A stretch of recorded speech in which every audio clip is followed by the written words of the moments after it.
The willful ones are the scary ones. That means that a business owner knows that there's hazards in the workplace. People have even gotten injured and they continue to ignore it. And they might have even gotten fined for it in the past, and they still haven't made corrections.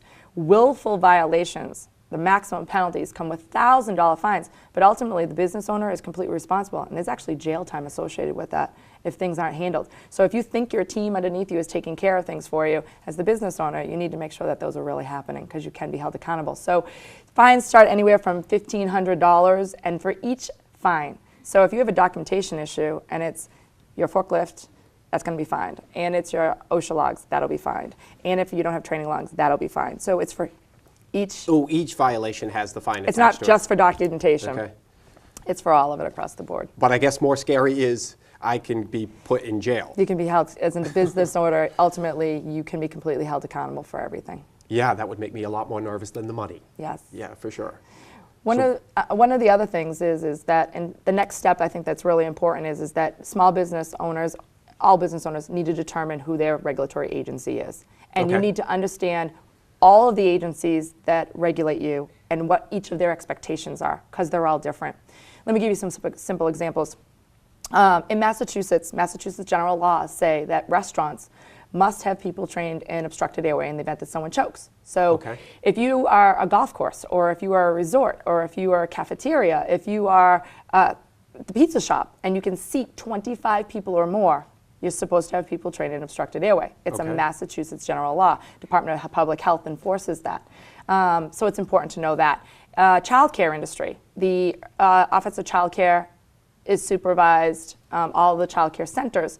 They put a restriction on the child care centers that they must do CPR every year. Well, Massachusetts general law says that all businesses only have to repeat CPR training every 2 years. But for the child care industry, their regulatory agency says no. You need to do it every single year. Defibrillators, portable AED units. Those are the things that you use to shock somebody to get their heart going. Okay. You got it. So you're seeing them all over the place. Those are now regulated, and there's laws. Massachusetts has a law out that says if you're a fitness center, if you're a karate center, if you're a gymnasium, you must have one of those. So hotels that have fitness centers must have them. So a lot of the children's youth centers must have these AED units. And the NCAA has now put forth to all colleges and universities during all athletic performances, including practices and weight, strength, and conditioning times, you need to have AEDs present, and you need to have people trained in how to use AEDs. So it's real important to understand who your regulatory agencies are, what are they all expecting or asking of you to have a better plan in place. That makes sense. So it's not just what Massachusetts says, it's what your specific industry says. And we do have a link for that too, right? Yes, we do. Okay, so again, go to the website, www.reverbnetwork.com. You will be provided with a link that will allow you to get there to help you out, so you'll understand not only Massachusetts general law, but also the regulations that are specific within your industry. We are taping in Massachusetts. I'm sure the same thing applies for any of our viewers that are in different states. So sorry we're not providing that for you, but you'll have to do a little bit more digging, okay? Right. Okay, is there a next step for us? Yeah, the third and most important is obviously you've identified the hazards, you know what your regulatory agencies expect of you, and you need to take action. And so taking action is looking at resources, training, documentation, PPE. What's PPE? Personal protective equipment. Okay. You now know what steps can you take and what steps can you take cost effectively. And that's actually what I want to share with your listeners today, is some of those key cost effective measures that small business people can move forward with. Okay, that'd be great. You ready? Yes. Okay. So 3 areas that I want to share with your listeners today. One being the Department of Industrial Accidents. There's a grant for safety training. The other one I want to talk to them about is risk management. And then the third one that we want to talk about today would be... the DIA grants? No. The consulting services. OSHA has a free consulting. How can I forget that? Very important. OSHA has free consulting services. Let's start with that. You can actually invite OSHA into your company to evaluate it, top to bottom, front to back. I thought we were supposed to blindfold them when we brought them in. There are actually 2 sides of OSHA. There's the OSHA consulting, and then there's actually an OSHA, which is the enforcing agency.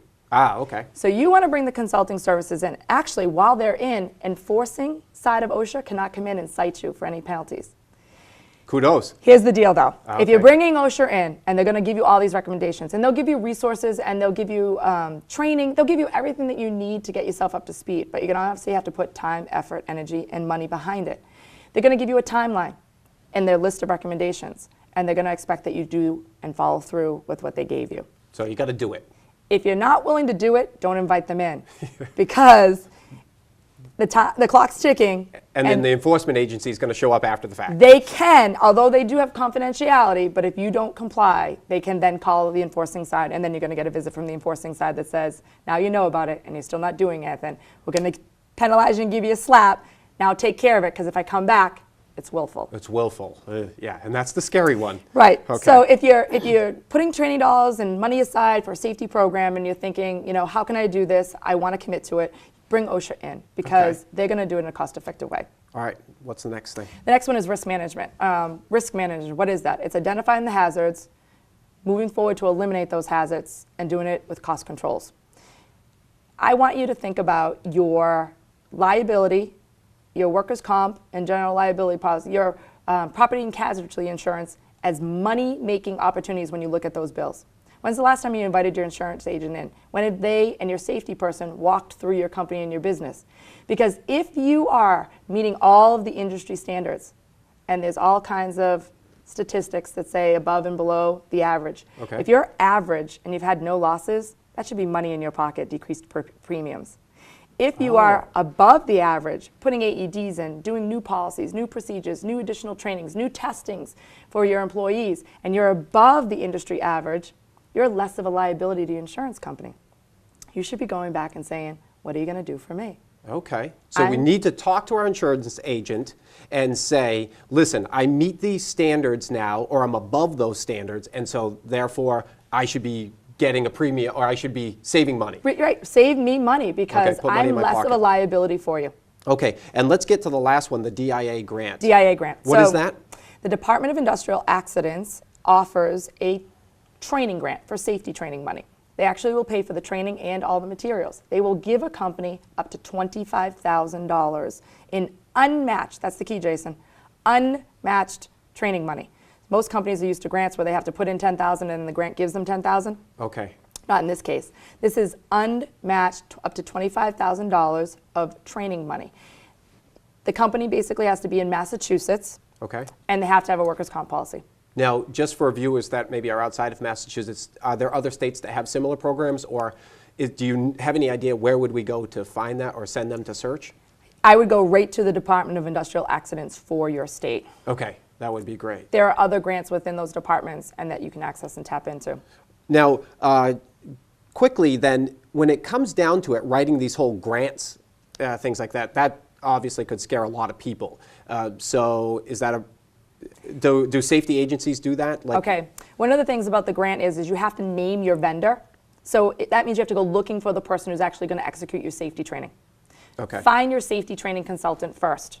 They will then make the process very easy for you, because the grant, the way it's laid out, they can, your vendor will either write that grant for you, or they will help you to do the process, because you need an actual letter of commitment from the vendor showing credentials that they're qualified to teach the training that they're going to teach for you. That's awesome. Well, I want to thank you for coming on to the show today. Appreciate it. What a wealth of valuable information. I want to thank my special guest, Darcy Cook from Safety Trainers, for sharing her sound business advice.